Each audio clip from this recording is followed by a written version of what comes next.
Oh yeah, what's going on, Game Weepers? This is Ease, and in today's upload, we're going to be revealing the 15 most broken champions of the upcoming patch 12.16. And these champions, well, they are going to give you the best chance of getting free OP next patch, and honestly, probably for this patch as well. But yeah, make sure you stick around for the whole video, and guys, if you do want these videos to continue, make sure you leave a like down below, and to master any of the champions in this video, make sure you check out the Game Weep website, because we upload 100%, because I'm uploading to the website, the best videos on the web. Like from someone who has helped out multiple rank 1 players, you can get access to the content that I upload and our other challenger players and coaches from around the world, and our library of content that we have that's waiting for you 100% is going to help you improve to become the best player you can possibly be for season 12. So get that exclusive access by signing up, and let's get into the countdown. Now, like a lot of our countdowns recently, I'm not really going to go from 15 to 1. I'm just going to name 15 champions and explain why they're in the countdown, and you maybe in the comment section can decide who's going to be the most broken. Now let's start in the top lane, and let's talk about Shen. Now the reason Shen is here, well, not only is he performing well across every elo, but he's got so many ways to win a game. During the laning phase, if you're running Ignite, you're scary, especially if your jungler comes top lane. Or let's just say you're playing into a hard champion who you probably can't beat, maybe something like a Teemo or a Darius. Alright, you can't beat them during the laning phase. Well, how about just pressing ultimate and going some sort of chem tank and redemption setup? This means your ultimate will give that champion you're ulting onto an even bigger shield, so Shen, because of his build diversity and almost his win condition versatility, I guess, this is why he's in this countdown. Now following Shen, we have Olaf, who is still carving up play in the top lane despite getting a few nerfs, well, changes I guess recently. But the Q damage going up is really nice for Olaf, and even if your HP got hit, doesn't really matter because the champion has so much power during the early to mid game that you dominate a lot of champions. There aren't many champs who actually beat Olaf in the top lane. Like, you need some sort of dash or kite, but if he lands one axe, it is just over. So Olaf with Ghost and Ignite or Ghost and Flash, super broken champion and very scary to play against, just like this next champion on the countdown, this being Darius, and I'm sure most of you would have guessed this because Darius with no nerfs coming in 12.16, guys, I have to put him on this countdown. It's the way it is. So don't hate me, hate the game. And the reason Darius is on here, just like I've said in our other videos, because of the durability meta. Darius loves the extended fights. He loves it when champions are tanky in the top lane. He loves it when they're bruisers. He just loves the top lane, unless you pick maybe Teemo. But the dude is frothing it because the hemorrhage stack and the conqueror stacking, the low cooldowns on your W now being a flat 5 seconds, 2 broken, 2 combat summoner spells, just make sure you're running flash and ghosts, and you should be sweet. But maybe one champion, even though Darius might be kind of good into him, even Shen might be okay into him, even Olaf, because you can chase him down and you don't get CC'd by him. This is AAtrox, but because the double A battery is just so broken with Eclipse, it doesn't actually matter if you're a counter pick. Like, you might pick maybe Irelia into him. I mean, Irelia is actually probably good into AAtrox still. But the point is this, guys. AAtrox with the serrated Dirk Rush, then into Eclipse, you one-shot champions, even if they are tanks. If you land one combo, like full combo with 3 Qs, if you land your W and actually use your abilities properly, which is probably the big ask here, so try to synergize your abilities together, guys, and harmonize them. But yeah, there is just so much power here with Eclipse. The lethality, the attack damage, pair this with Flash and Ignite. He is easily the #1 top laner in the game, and I know I said I wasn't going to count down these champions, but if you are going to say anyone, guys, or make a list on your own, please put AAtrox near the top. And for any of you who have played against AAtrox, you know exactly what I'm talking about. Also, 12.16, AAtrox is not getting hit, Eclipse is not getting hit. Please pick him or ban him. He is just that good. Now, enough about the top laners, guys. Who are the junglers who are going to be broken in 12.16? Well, like the top laners, we have 4 junglers, the first of these being Red Kayn. Why is Red Kayn good? Well, a bit like Darius and the top laners, extended fighting, that's where Red Kayn just thrives. The Ras iteration, even if your passive damage, the healing from it, got nerfed a patch ago, who cares about this? You still have easily enough healing with Death's Dance, with the low cooldown from Gore Drinker. Remember, the ability haste you're getting from the mythic passive is now 7 and not 5, so this scales a little bit better, especially once you start getting to like 4, 5, 6 major items. So Red Kayn is an insane champion at the moment, really because games are still going to last long enough for you to become an absolute weapon. Now, if your team needs a bit of AP, I would highly recommend, guys, in 12.16, as well as now, to be honest, in 12.15, for you to pick Fiddlesticks. Ever since his Crow Storm, the base damage and the AP ratio got buffed, Fiddlesticks has been slaying it across every single elo as well. The champion has insane win rates, and whether you're going Rocket Belt with Sork Shoes or Leandrews with cooldown boots, and by the way, just make sure you're going the ladder. If you have like an AP mid laner, it's actually just better to go more utility cooldown base. If you're the only AP though, make sure you go magic penetration. You will be shredding the enemy champions, and also the Q, the fear duration going up. This is really nice for Fiddlesticks as well as a jungler, but also as a support. So if you want to play Fiddlesticks as like a flex pick in the bot lane as a support, that buff helps him out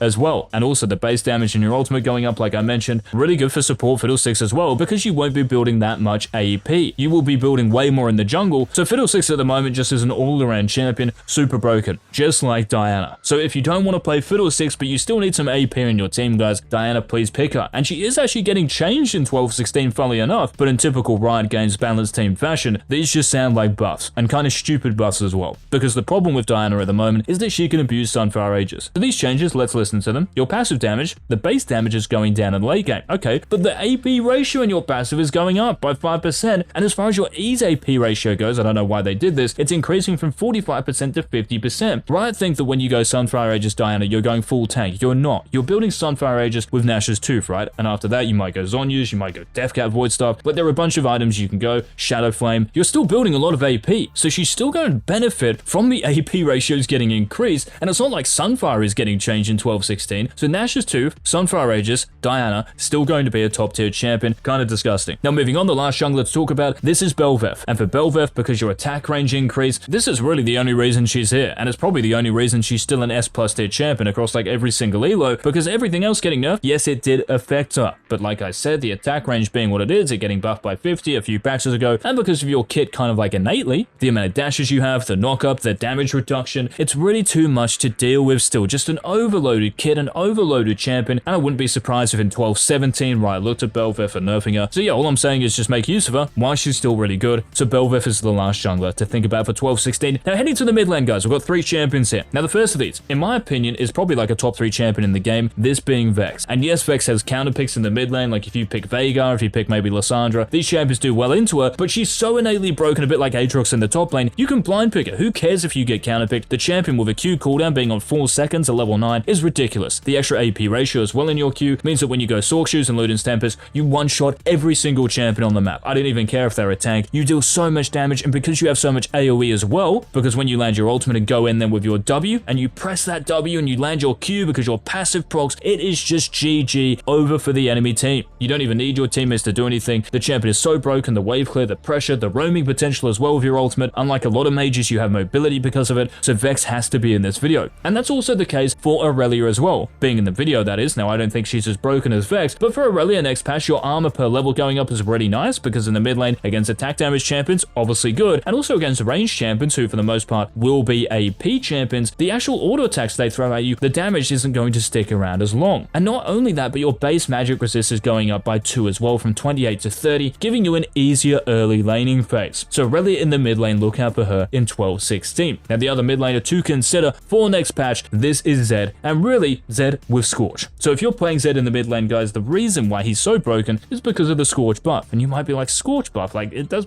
barely any damage. Well, it's really not the case, because for Zed, if you can land a full combo with Scorch and then you've got electrocute proccing as well, you deal a ridiculous amount of damage. And because Zed is such a snowbally champion, it is so much more achievable to get those early kills. Just make sure, guys, before you hit level 3, you are maintaining your HP. Way too many Zed players who I've coached, they try to win the lane at level 1 or 2, especially against ranged champions. It doesn't work like that. Just chill. Buy your time. Get to level 3, the actual power spike with full HP. It's not a power spike if you're half HP with no pods left. And we should also probably mention that Zed's E getting buffed, the actual energy use, that going down by 10, and maybe your W shadow being at max range now, so you can use this if you're in the bot lane and your shadow's in the top lane. They definitely help as well. So Zed is the final mid laner you guys should think about picking if your team needs a bit of AD for 12-16. Now heading to the bot lane here, there are 2 AD carries on this countdown. Now I mentioned Draven yesterday in our tier list video as being broken, but I think the other 2 broken champions are actually just going to be better. The first of these is Nilah. Now because Nilah hasn't really been changed at all recently, people have finally figured out how to play this champion. I guess this is just a case of being a new champion, she's broken, but because of her amazing sustained damage and because she can get to that damage output most of the time, because there still isn't really that much burst damage to really threaten you, she's actually a great pick. Just make sure, guys, you relax probably during the laning phase, because once you start getting points in your abilities and getting to the mid to late game, that's when you can really pop off and get the most out of your kit. But if you actually want a stronger laning phase champion and maybe one who can snowball harder than Nilah, then you guys have to consider picking Samira instead. But it's kind of funny here too, because Samira, ever since she got AD per level a few patches ago, and also a bigger AD ratio in her Q, this means that the lifesteal you have when you Q, because you've got more AD ratio in it, you'll be restoring more of your HP every time you hit an enemy, whether it's a minion, jungle camp, or enemy champion, and you will also be dealing more damage in the mid to late game, so it's almost like you don't actually have to snowball now to win on this champion. You can even get to the mid to late game kind of behind one good team fight, which you're going to pop off in because you are Samira. It can change the game. Just make sure, guys, if you are picking Samira, please pick her with an engaged support. That's probably the only downside to playing Samira, because the engaged supports at the moment, like Leon and Atlas, they're actually really not performing that well, but Samira on her own, individually, independent of everything else, for sure, one of the most broken champs. Now, the two supports, well, neither of these are engaged supports, so unlucky to all you Samira mains, but for one of these supports, they're getting buffed in 12-16, this being Zyra. So every time you cast your E, right, after you cast your E, you're actually kind of like locked in place. Well, this lock in place type animation, this is going to last a lot shorter as the game scales. This is really nice for you because after landing your E, you can actually catch up to the enemy champion to land your ultimate. You can run backwards if the situation is a bit sticky and dangerous. So you're going to get less deaths and probably more kills because of this buff. Really good for Zyra, and because of your amazing poke damage with Scorch, and when you get Leandra's Anguish, because of the changes last patch to sustain, because champions just don't have as much anymore, Zyra being that poke, Scorch support, super